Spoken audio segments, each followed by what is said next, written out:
saya meminjam suatu hukum seni rupa, yaitu seni rupa ini, huruf E ini. Ya. Karena saya bidang apa namanya, komersial art, sehingga saya diberitahu kalau E itu kalau dilihat dari jauh akan seperti B atau D. Nah, untuk dapat jelas itu dibuat kurus-kurus ini. Nah, padahal 90% dari wayang inti itu lebih kurus daripada manusia. Nah, pertanyaan saya, apakah kurusnya wayang itu juga agar jelas dari jauh? Nah, itu ternyata dalam beberapa hal memang bisa dimengerti, karena wayang itu kan ininya kan baunya kan keluar jauh gitu loh. Nah, ini saya kembali kepada apa itu suatu kenyataan bahwa setiap dalam dunia seni itu selalu diusahakan posisi yang paling jelas untuk seseorang dalam dilihat dari jauh. Maka andaikan saya berdiri begini dan menggerakkan tangan kiri saya, itu kesannya bisa seperti tangan kanan karena aslinya dalam satu titik. Nah, setelah begini jelas sekali ya, tangan kanan, tangan kiri ya. Nah, terus ini juga demikian, lubang ini dari jauh akan nggak kelihatan, dari jauh akan seperti ini. Itulah saya mencoba membandingkan antara wayang dengan manusia. Nah, ini tingginya sama, tapi lebarnya itu tergantung pada baunya ini, sehingga ini baunya lebar sekali. Nah, setelah saya tarik garis utama, ternyata kalau manusia itu kemaluan kita itu separuh daripada badan manusia, tapi untuk wayang itu garisnya turun sekali. Nah, ternyata 3 garis ini hampir sejajar, tapi tangannya jauh lebih panjang, garisnya lebih menasar. Jadi tangan wayang jauh-jauh itu panjang sekali hingga hampir menyentuh kaki.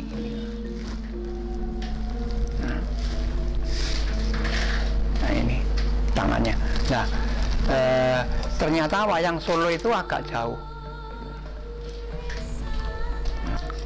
Ya, uniknya kalau proporsi tangan Jogja itu lengan atas lebih panjang dari lengan bawah, itu seperti manusia biasa ya. Tapi kalau wayang Solo itu lengan belakang atas itu pendek sekali, dengan wayang tangan di bawah itu lebih panjang ini loh.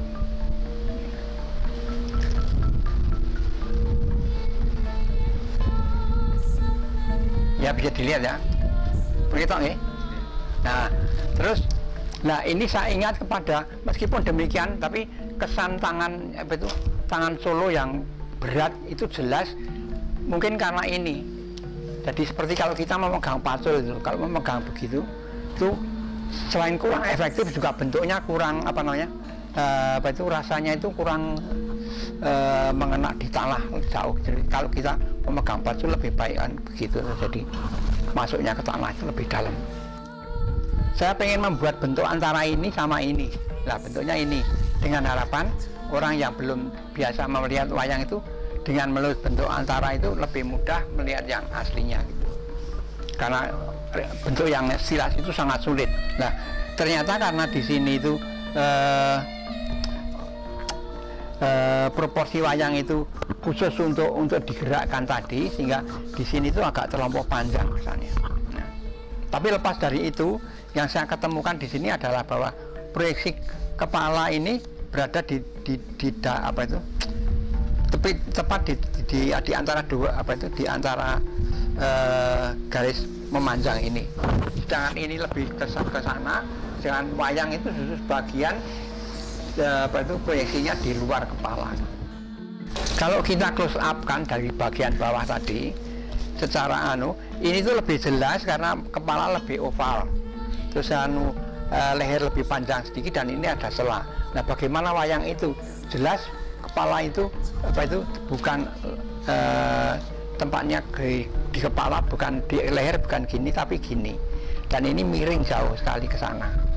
Jadi ini kesan dinamika. Nah, terus bau tadi yang di belakang diulur jauh sehingga jelas sekali adanya kesan ini tangan di muka, ini tangan di belakang. Keunikan yang lain dari wayang adalah ini, bahwasanya hidung manusia itu bagaimanapun panjangnya makin lama akan menciut dan arahnya ke bawah. Sedangkan ini bentuk yang tipe ini lebih lebar di sini dan mencuat ke atas. Nah sebaliknya dengan mata yang bulat besar dan ini ada kerutan, jadi kesannya seperti orang atletis gitu. Nah sebaliknya ini yang tanpa kerutan sama sekali dan matanya hampir seperti garis, jadi kontras dengan ini. Nah ini tuh biasanya untuk wanita atau laki-laki yang halus. Nah ini juga suatu perbedaan dari yang realistis itu, bahwasanya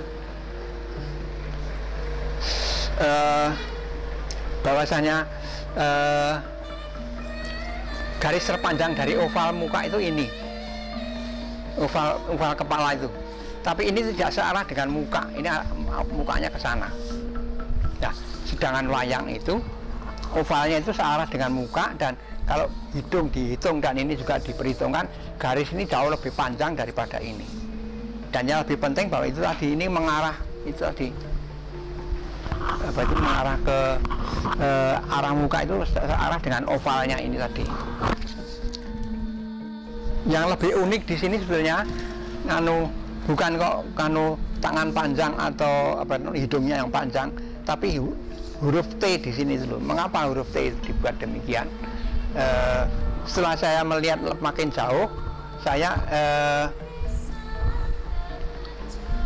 perlu mengutarakan di sini jadi asal usul dari wayang itu apa gitu. Dulu orang mengatakan bahwa sejarah wayang itu bentuknya terbentuk wayang itu dari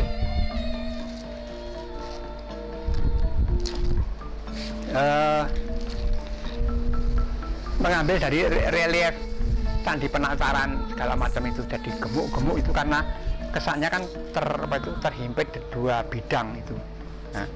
Nah sehingga karena juga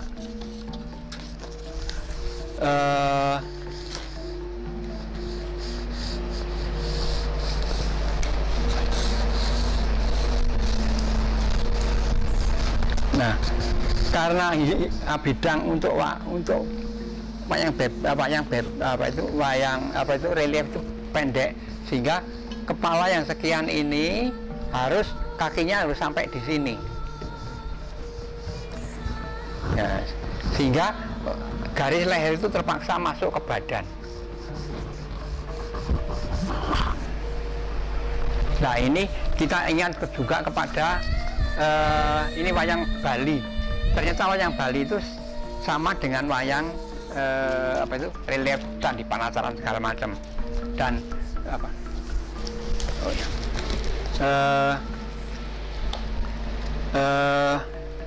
jadi jelas di sini lehernya masuk. Nah saya ingat pula bahwasanya orang Bali itu kan seni Bali itu hanya sekedar mengambil langsung dari Mojopahit. Itu secara singkat saya katakan bahwa dari eksperimen wayang saya itu wayang itu saya duga bahwa sebelum Hindu-Buddha itu kita sudah punya bentuk wayang yang realis, yang seperti ini gitu. Nah, tapi setelah setelah Hindu masuk dan ingin untuk untuk dapat memperkenalkan konsep ritual Hindu itu, Ramayana Mahabharata itu terpaksa menggunakan yang sudah dikenal orang Jawa, jadi menggunakan wayang ini gitu. Jadi bukan beda sekali dengan ini tadi. Nah terus ini buktinya karena dari eksperimen wayang saya itu yang jelas yang paling baik itu dianggap wayang baik itu adalah dari Kedu, padahal di Kedu itu tidak ada negara kerajaan Islam. Jadi kerajaan Islam itu dari Jawa Timur yang dekat itu diceritakan dari Mojopahit itu, terus ke ke Demak, terus itu ke Mataram, terus itu ke barat gitu loh. Tapi hanya sampai Jogja. Jadi di Bali di Kedu itu nggak ada. Padahal wayang Kedu itu dikenal jauh lebih dinamik daripada setahu saya lebih tergarap seni rupanya daripada daerah lain. Mungkin dia yang disebut Mataram Purba itu ya sudah mempunyai wayang ini, tapi maksudnya itu untuk sebagai kenang-kenangan dari itu dari roh leluhur kita gitu loh. Tapi dengan ya, datangnya Hindu itu ini dipinjam untuk memperkenalkan dunia pewayangan yang dari India itu gitu loh. Nah terus setelah kan masuknya Hindu Buddha itu kan sedikit demi sedikit.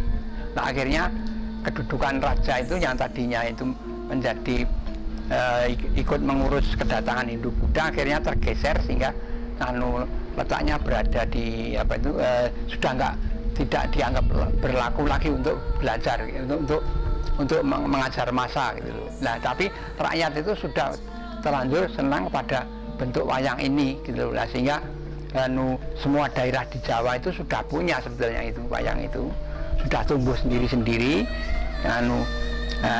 Sementara kalau kita melihat relief dari Candi Borobudur atau Prambanan itu masih realistis. Ini sekedar membuktikan bahwa raja-raja yang memegang pemerintahan di sana waktu itu adalah raja yang asli India yang belum pernah melihat tidak menganggap bahwa wayang itu baik gitu loh. Karena orang yang kan selalu merasa lebih tinggi gitu loh, melihat seni daerah itu menganggap apa itu gitu loh. Tapi kelamaan baru ada suatu perkawinan antara orang Hindu dengan raja-raja Hindu dengan orang-orang gembel kita itu, akhirnya sampai di Jawa Timur itu membentuk relief yang setengah wayang setengah manusia itu. Nah untuk bentuk itulah yang